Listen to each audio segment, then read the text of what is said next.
I want to be clear right from the start. I like CreepShow Art. I'm subscribed to the channel, and I generally like a lot of what Shannon makes.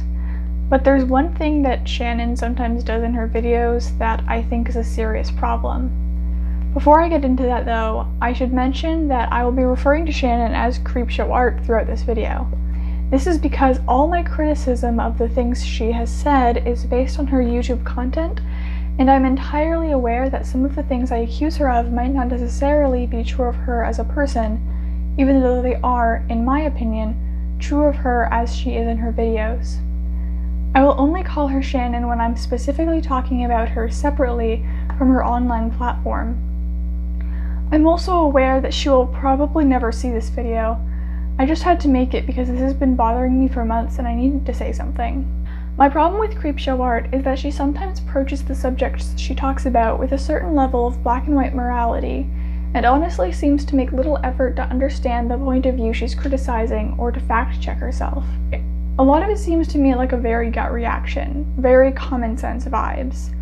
A lot of people tend to almost idolize common sense, but the problem with common sense is that it causes us not to recognize an obvious conclusion, but to assume that a conclusion we already came to is correct without thinking about how our biases and or the way we were raised may have affected that assumption.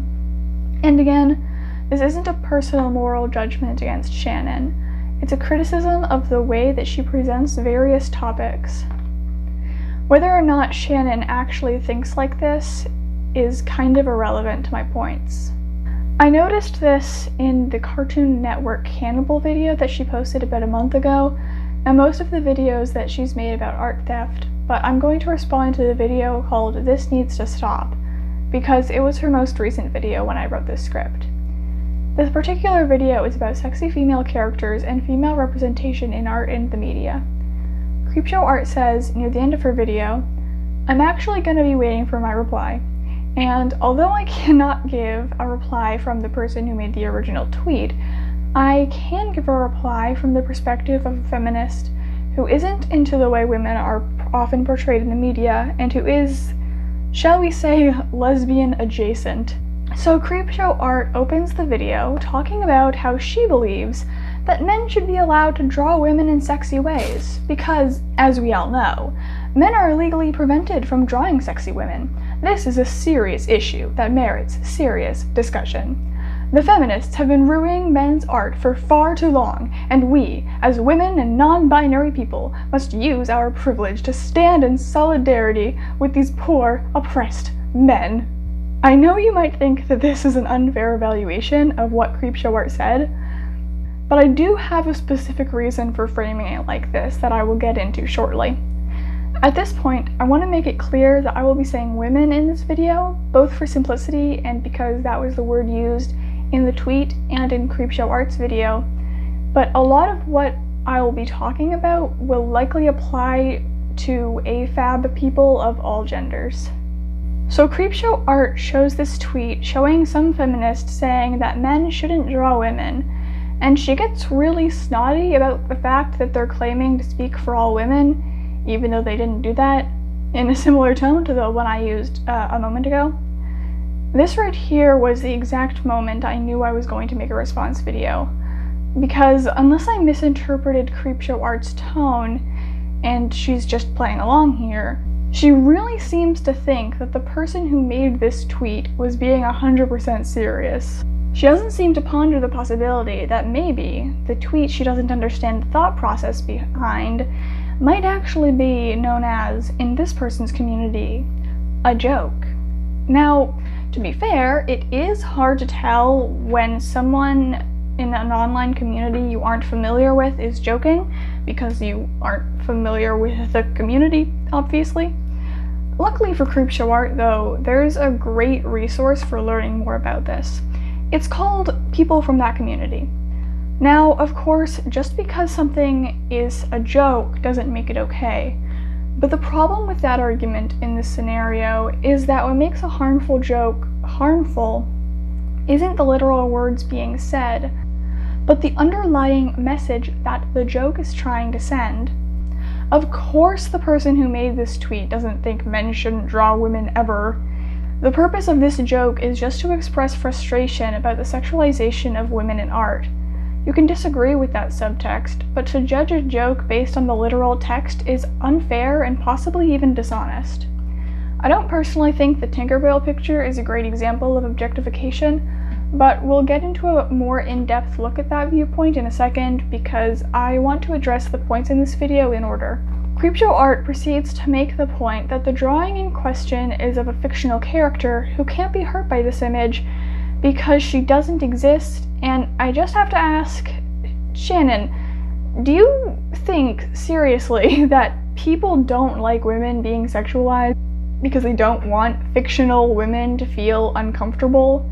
Because that's what it seems like you're saying here, and I really can't stress enough that this isn't even a little bit the reason. Then CreepShow Art doubles down on her point that feminists literally want men to not be allowed to draw women, and I don't want to think that she literally thinks that because I generally prefer to give people the benefit of the doubt and assume I'm just not in on the joke. But the more she talks about it, the more it seems like she actually thinks this is a serious, legitimate problem facing our society, and I just can't even. She then makes a false equivalence between men not being able to draw sexy women and women not being allowed to have opinions. I think this was a joke because it's just too ridiculous a point to be serious, but I want to cover my bases, so I'm gonna dispute it anyway. First of all, those two things aren't equal even on their faces.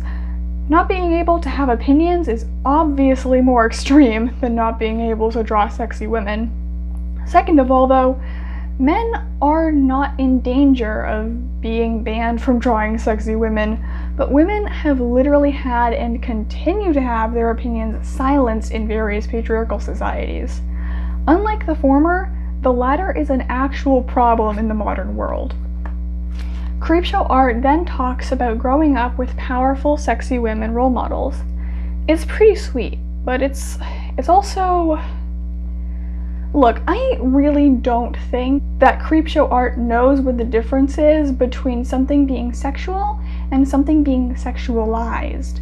The reason I think this is because the first example CreepShow Art gives is Jessica Rabbit, which is such a bad example for her point that I'm about to use it to prove my point. Jessica Rabbit is kind of the perfect example for me because, in different ways, she's both sexual and sexualized. She is sexualized, as in treated like a sexual object, in the universe of Who Framed Roger Rabbit.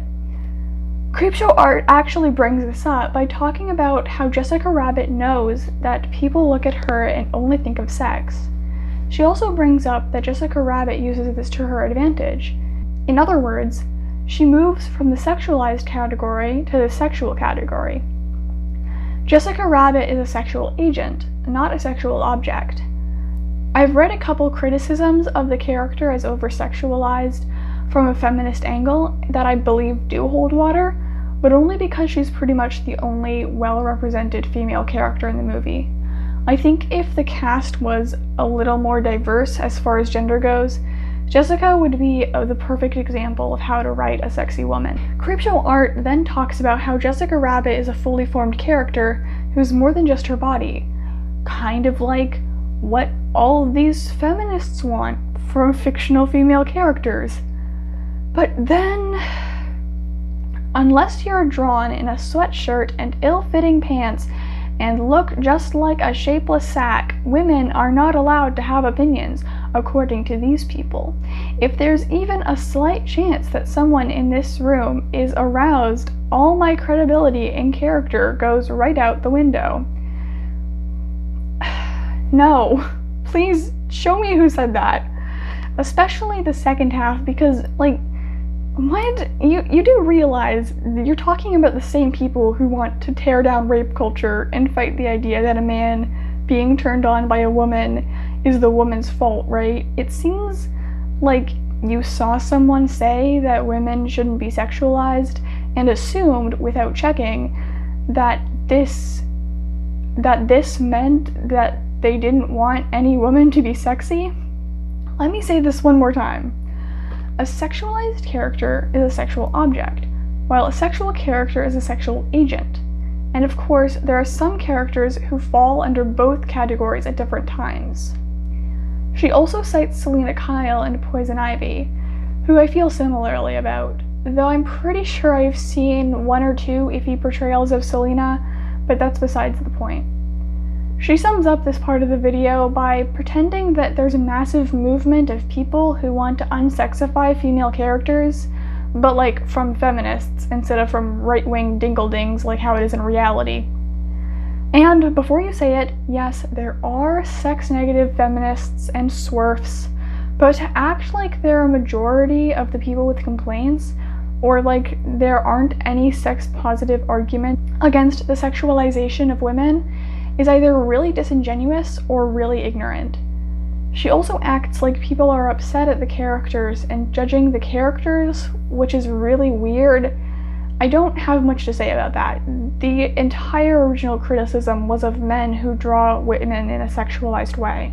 After that, she reestablishes that she thinks people actually want men to not be allowed to draw sexy women, and talks about how women can absolutely do sexual things of their own accord. Which is true, but also not relevant to this conversation about how women are portrayed in art and the media. She says, "I can still wear a low-cut shirt and be taken seriously by most people." It's super great that that's the experience you've had, Shannon. I guess that proves that objectification isn't a problem in our society. But also, I feel like I'm hitting my head against a wall at this point. Criticizing men for sexualizing women is not the same as criticizing women for being sexy. And we're talking about fictional women as well, so it's double dorky. No, it only seems like that to you because you keep making up absurd arguments for your imaginary opponent and then being just so baffled by how anyone could think these things. The term has been overused in the last little while, but this entire video was a straw man argument. At 8 minutes in, she's criticizing a person who doesn't exist for thinking that a woman being hot and sexy automatically means she isn't capable of complex thoughts and emotions, even though the entire problem that feminists are pointing out is the fact that female characters are often portrayed in that exact way and aren't written to have agency, and that's the thing they're trying to address. Does CreepShow Art only hear about feminist arguments through anti-feminist dirtbag YouTube? Because that's what she's reminding me of in this video, like Amazing Atheist or someone equally gross. CreepShow Art makes probably her worst argument near the end of the video. She says that because these men put so much time and effort into drawing beautiful women, they must just really respect femininity. Now, I'm going to explain something that I'm 99.99% sure that CreepShow Art knows, but that I have to say because of this terrible point that I still can't believe she actually made. Sexy women have been portrayed in art for thousands of years, probably since art was invented. For a lot of that time, women were, and still are, quite literally bought and sold as property. Because it's almost as though a man wanting to bang you isn't the same as a man respecting you as a human being. Now, I wish I could tell you that there's a checklist for depicting non-problematic, sexy female characters, but the truth is that it's more complicated than that. Sexualized characters are relatively easy to point out. Citation number 3 explains the APA's criteria for sexualization. Sexual characters are more difficult to have serious conversations about, because you are partially right. There's nothing wrong with sexual portrayals of men, women, or any other gender. But the problem isn't with the media itself, it's with how the media interacts with society.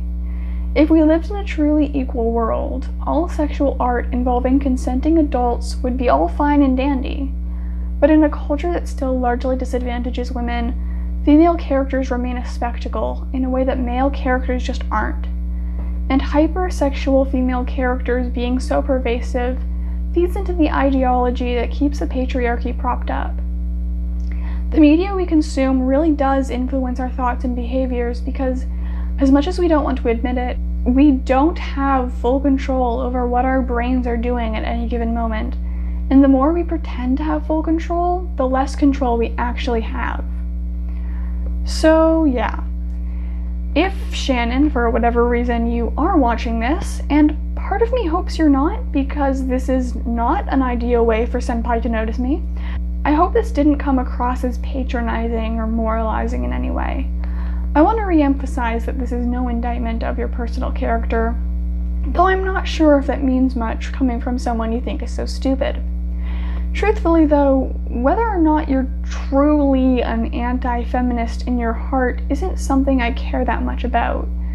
You can still believe in equality with all your soul and still do anti-feminism, possibly even without realizing it, and you probably will, and I probably will, because that's the world we were raised in.